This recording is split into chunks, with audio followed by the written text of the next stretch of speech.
सीधे आपको गोरखपुर लिए चलते हैं। सीएम योगी आदित्यनाथ संबोधन दे रहे हैं। फाइनल में शुभम यादव और अनुराग यादव के बीच में कितनी जोरदार कुश्ती थी। यानी इस भीषण शीतलहरी में कुश्ती वहां हो रही थी और पसीना रवि किशन को यहां मंच पे हो रहा था। ऐसे ही कबड्डी प्रतियोगिता में मैं देख रहा था, रीजनल स्पोर्ट्स स्टेडियम और नीना थापा के बीच में कितनी अच्छी प्रतिस्पर्धा चल रही थी।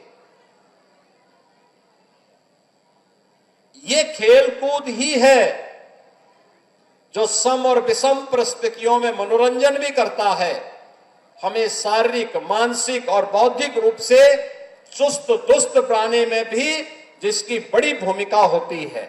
और उसी भूमिका के कारण आप सोचो, ये हजारों लोग यहां पर बैठे हुए हैं, सब बच्चे बैठे हैं। भीषण शीतलहरी को देखते हुए हमने 1 तारीख तक स्कूल बंद कर दिए, 12वीं तक के स्कूल बंद कर दिए।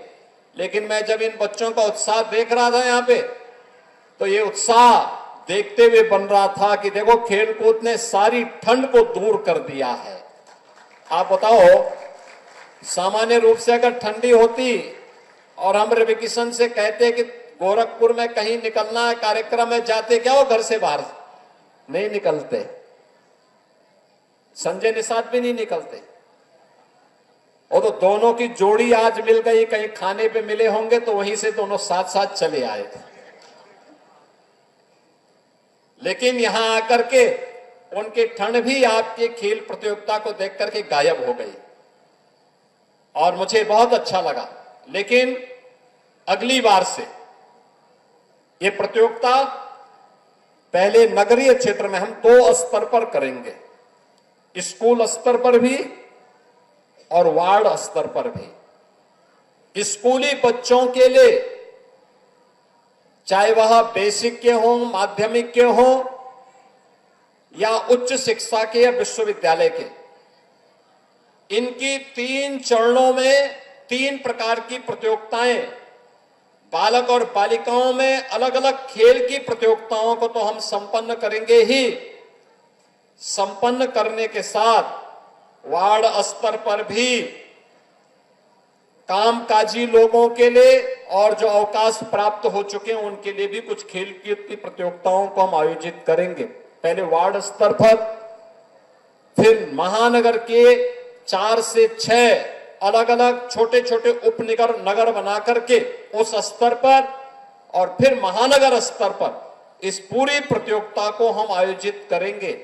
और उन सभी प्रतिभागी खिलाड़ियों को और पुरस्कार प्राप्त करने वाले खिलाड़ियों को फिर बड़े समारोह में उन्हें सम्मानित करने का काम भी किया जाएगा।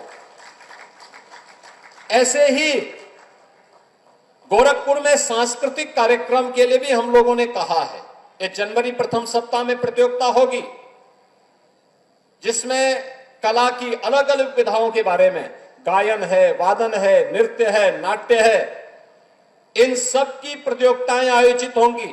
और 11 से 13 जनवरी को जब गोरखपुर महोत्सव के आयोजन होंगे, तो मुख्य महोत्सव के कार्यक्रम में जो प्रतिभागी सर्वोच्च अंक प्राप्त करेंगे गायन, वादन, नृत्य, नाट्य में, उन्हें वहां पर सम्मानित करने का काम भी गोरखपुर महोत्सव के उस आयोजन में करेंगे। बहनों और भाइयों, आज खेल और खेलकूद की प्रतियोगिता के बारे में पिछले 11 वर्ष के अंदर भारी परिवर्तन हुआ है।